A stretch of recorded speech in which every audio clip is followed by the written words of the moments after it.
Now, though, we can speak to Ambassador Hussam Zomlot, who's head of the Palestinian mission to the United Kingdom. Thank you very much for coming on the programme. Thank you. Just want to take you back to Saturday morning when you first heard what Hamas had done. What went through your head?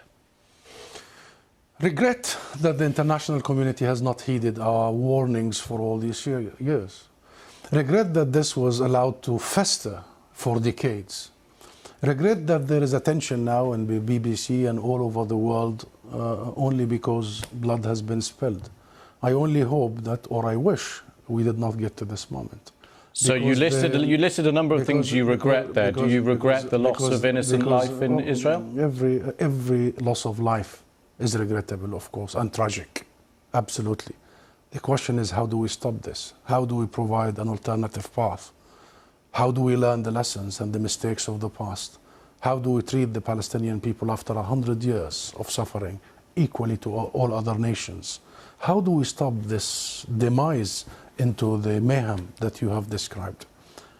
Do not underestimate people's will and desire for freedom, to end occupation and captivity. This isn't about Hamas only. This isn't about the last 48 hours. This has been ongoing for more than 100 years. It started here, by the way, Louise, in this very city. It was Britain that gave our rights away without even consulting us. And then this whole international Western approach to us has been failure, dismal failure. This is about time that we really give a different path because there is no other alternative. As our ambassador to the UN just said, justice, not vengeance, and peace, not war. And we, the Palestine National Movement, we, the PLO, have given that alternative avenue 30 years ago. We have recognized Israel. We have committed to negotiations and nonviolence. We have committed to international law and resolutions. Israel was supposed to do one thing, end its occupation and stop its colonial settlement expansion. It did not do this for once. All the successive governments and the international community was supposed to provide accountability and guarantees. The US-led international community did not do so. So we are here today, Louise, and the question is, the most important question, how do we stop Israeli massacres that are about to happen against Palestinian civilians? Well, and how do we... I want to jump in on, and I appreciate the historical context, and we will come back to that. Just on the last 48 hours, though, do you support what Hamas launched on Saturday morning? Well, this is not the right question, Louis. Really, the right question. It's an important question. No, it is not an important question because whether you support their action or not is an important question. No. It is not an important question. Hamas is a group, is a militant group. You're talking to, with the Palestinian representative. Our position is very well known and clear. And what is that? Do you support Hamas's actions? And then you cannot equate. This is not about support or not support. I am here to represent my people, the Palestinian people, what they are going through. I'm not here to condemn anybody. And if anybody that needs to be condemned, it's what you call the only democracy in the Middle East, that is Israel, between parentheses, that is doing what you have just reported, targeting civilians. And this has not just happened the last 48 hours. Hamas was just targeting Palestinians, but you won't condemn that. I'll tell you one thing. Hamas is not the Palestinian government, okay? The Israeli government is giving orders for its organized army. So please don't draw any symmetry here. Don't equate. There is no way you can draw any symmetry. And don't equate between the occupied and the occupier. This doesn't serve justice to understand for your audience and viewers the real situation. Since Israel's establishment, it has had one military doctrine. When it fights, it goes and fights civilians, kill civilians, so they pressure the fighters. Since 1948, and go back to the record, and this has been repeated in Gaza and will continue to be repeated. So the conversation is not a blame game. I am not in the business of blaming the victim here. The real conversation is, how do we stop this vicious, deadly cycle? You just condemned Israel for killing civilians, and you won't condemn Hamas for killing civilians. How many times you have interviewed Israeli officials, Louise? Hundreds of times. Hundreds of times.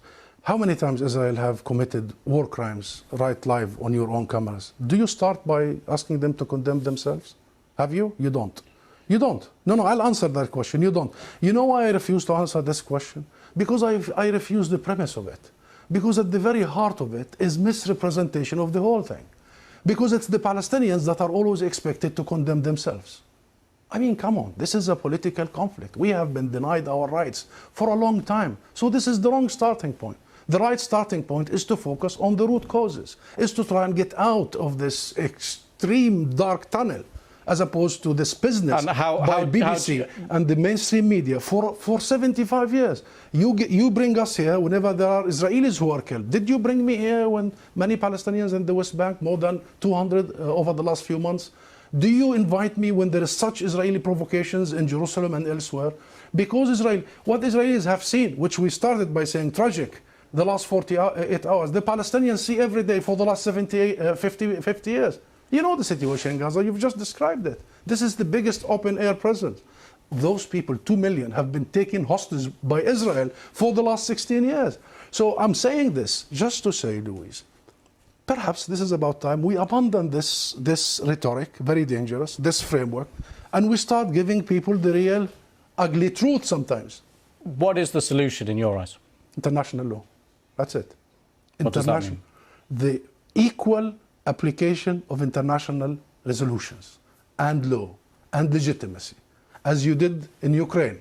Would you bring the Ukrainian ambassador here and start asking him to condemn some of his fighters? We need to fully and equally apply the rules that were created by the League of Nations after the horrors of the Second World War. We need to make sure that Israel is not the exception. It has been for the last 75 years. We need to make sure that nobody is above the law. Britain is renowned, Louise, for the rule of law. I think that's the solution.